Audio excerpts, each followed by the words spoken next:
Wayne Egliston pleads guilty to attempted unlawful use of a motor vehicle after taking a work truck without permission and crashing it. The judge accepts the plea, notes that Egliston is already on probation in another county for a related offense, and schedules sentencing for October 29. Carla Green. Antoinette. Dustin. All right, where are we on this, folks? Because, I filed the proper paperwork. well, I don't know that you did. Okay, so here's the problem. I don't think that I have subject matter jurisdiction over the case, and let me just explain it so everybody knows what I'm talking about. In order for the court to obtain subject matter jurisdiction over the case, I have to have a proper notice to quit. When we were here, and I kind of explained it the last time that we were here. When we were here the last time, you were indicating to me that you gave them a notice to quit on the case. I didn't have it in my file. And I kept asking you, well, when did you serve it on them? Because I think they were saying they hadn't gotten a notice to quit. So I said that I had to have the one that has the proof of service on it. And I adjourned it out to give you an opportunity to correct that. Because if it had been served, it was. So you filed with the court a notice to quit. And importantly, on the notice to quit that you filed, it says that they had to move by February 28th, 2025. And that you served it on them March, as I'm looking at it here, March 10th, 2025. Is what it looks like to me. And it says it's served by first class mail. Assuming this document to be true, I don't have jurisdiction over the case. And in fact, I'll just say this, this document, if that's the March 10th date, it can't be true. Because you can't tell someone they have to move by the 28th of February and not give them notice that they have to move until March 10th. The only way that this notice, as it is signed by you, can make sense is if it were served on them on March 10th, they would have until April 11th or April 10th in which to move. So when I look at the face of the documents, this notice is invalid. With the dates that are on here, it can't be true.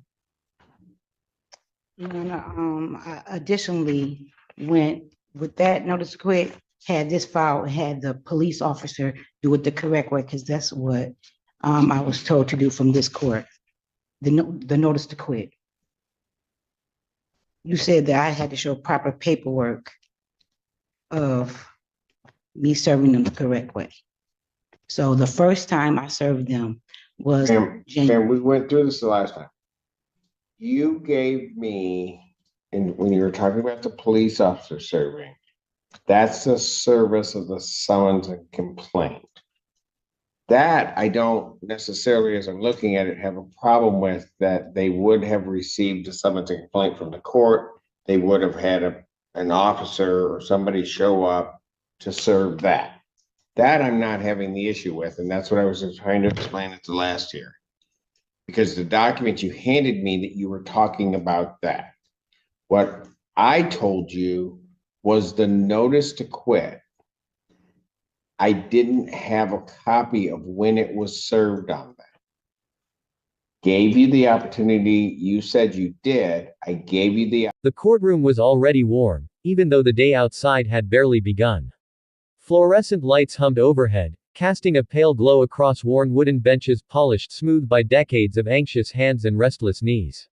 The air carried the faint smell of paper, old coffee, and something metallic, perhaps nerves. Carla Green sat rigidly at the plaintiff's table, her purse clutched tightly against her chest as though it were armor. She had arrived early, pacing the hallway before court opened, rehearsing what she would say. She had practiced it in her car, in her kitchen, even in the shower. In her mind, this case was simple.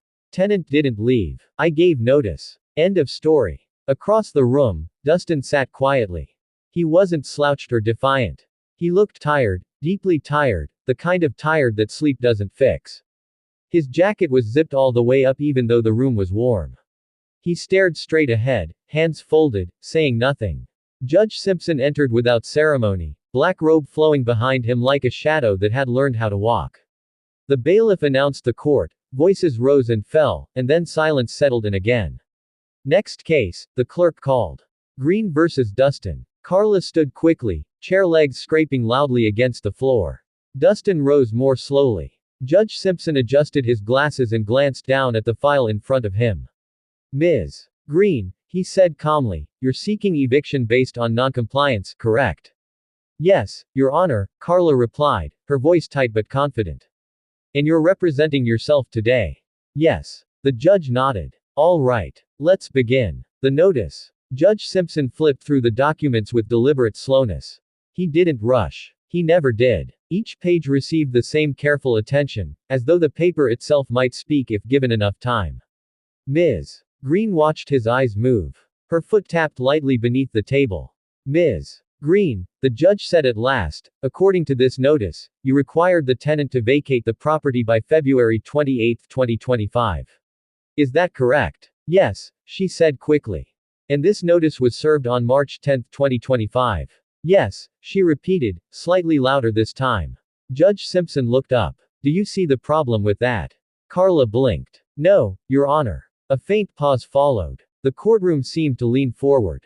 The notice, the judge said carefully, requires action by a date that had already passed before the notice was even served. Carla frowned. But he knew he had to leave. That may be, Judge Simpson replied, but the law doesn't operate on assumptions. It operates on facts. He tapped the paper lightly. This is a factual impossibility. Dustin lowered his gaze, exhaling quietly. Carla felt heat rush to her face. I corrected it, she said, reaching into her folder. I have another copy. 2 versions. She stepped forward and handed the document to the bailiff, who passed it to the judge. Judge Simpson compared the pages side by side. This version is handwritten, he observed. Yes, Carla said. I fixed the date. And the typed one says February 28. Yes. The judge leaned back slightly. Ms. Green, he said, did you file both of these with the court? Carla hesitated. Just a moment. But in court, moments stretch. Yes, she said. Judge Simpson's expression did not change, but something hardened behind his eyes. So we have 2 notices, he said, with different dates, both allegedly served, both presented as evidence. Carla swallowed. I just corrected a mistake. A mistake, the judge repeated, or a falsification. The word landed heavily. Gasps whispered through the gallery. Carla's mouth opened, then closed. I would never, she began. Judge Simpson raised a hand. Ms. Green, submitting altered or inconsistent documents is a serious matter. Dustin shifted slightly in his chair, his hands tightening together. At this point, the judge continued, I have concerns that extend beyond the eviction itself. Carla's heart pounded. This wasn't how it was supposed to go. Dismissal. Judge Simpson closed the file. This case is dismissed. The words echoed like a gavel strike. Dismissed. Carla repeated, disbelief creeping into her voice. Yes, the judge said. Due to a defective notice and factual impossibility. He leaned forward slightly. And let me be clear, if it is determined that false documents were knowingly filed with this court, you may be subject to a show cause order. Carla stared at him, stunned.